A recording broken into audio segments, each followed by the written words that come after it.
flight and gotten stuck between a screaming baby and that guy. You know who I'm talking about, don't you? The one who sings along to every song on his iPod. The one who insists on reading over your shoulder. Or the one who keeps emitting mystery smells. Fellow Toastmasters and contest chair. In this world, we would be one of two types of people. Those who set an example to others, or those who serve as a warning. Hopefully, you are not that guy, because I meet him every time I fly. Let me walk you through a typical flight. First, I check in and go to security to wait in line. And wait, and wait. The line stretches from here to Pakistan. And at each twist and turn, there are signs.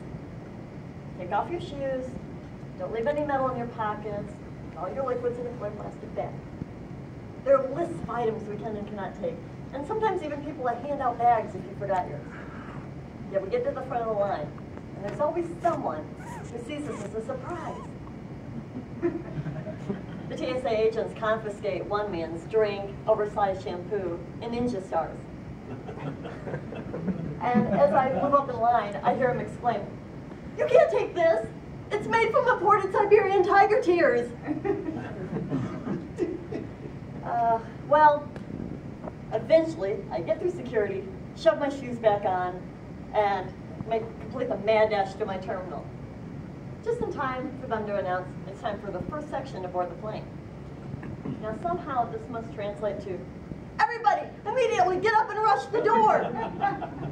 So as we push, shove, and elbow our way to the front of the line, the guards let us on the plane in the exact opposite order of whatever would be most practical. So I'm forced to carry my bag on my head to avoid thwacking people sitting in the aisle seats. Now, I believe I can sniff out frequent flyers by how quickly they get their bags stowed and get in their seats. But there's always that guy. When the line slams to a halt, I look up ahead, and sure enough, there he is. That guy that didn't realize he was going to need a pencil to go with that crossword book. The way he's excavating that bag, I'd expect him to pull up a dinosaur bone soon. Okay, maybe I'll give him the benefit of the doubt. Perhaps security mixed things up a bit when they were searching for those ninja stars. Now, eventually, we all get seated and the plane takes off. And it takes a while to get to cruising altitude. Long enough for us to have drinks and snacks and the obligatory run to the lavatories. And then the plane settles in for a long flight. Everyone, that is, except for that guy. So I have my tray table down and packed with books, entertainment, and the leftovers from the snack cart's generous half can of pop and 6 peanuts. And that guy in the window seat decides he needs to get up and go now. So now I'm juggling my books, writing utensils, and half can of pop, and then look around stupidly, realizing I need to still put up my tray table and stand up. I usually end up handing it to the guy, or it ends up on some poor sap's tray across the aisle. Was that ever you? My apologies. Well, at least, though, I seem to be lucky because my seatmates appear to be used to flying because they know the armrest law. Now, the law of the armrest states that in a standard 3-seat row, there are 4 armrests for 6 arms. Therefore, the window and aisle seats can use 1 each because they can lean, while the middle seat can use both. However, as I glance up ahead, I see that guy that obviously doesn't get it. He's a rather small person, but he's stretched out enough to take up the space of 2 seats. Now, you see, this postage stamp-sized piece of real estate in the sky is a sovereign nation. You have paid dearly to gain it, and its borders must be defended. And the girl sitting next to this guy is glaring at his invading elbows.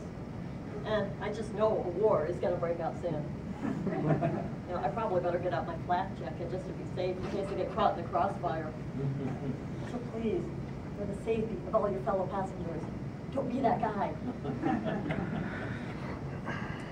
Now, in time, I'm getting ready to land.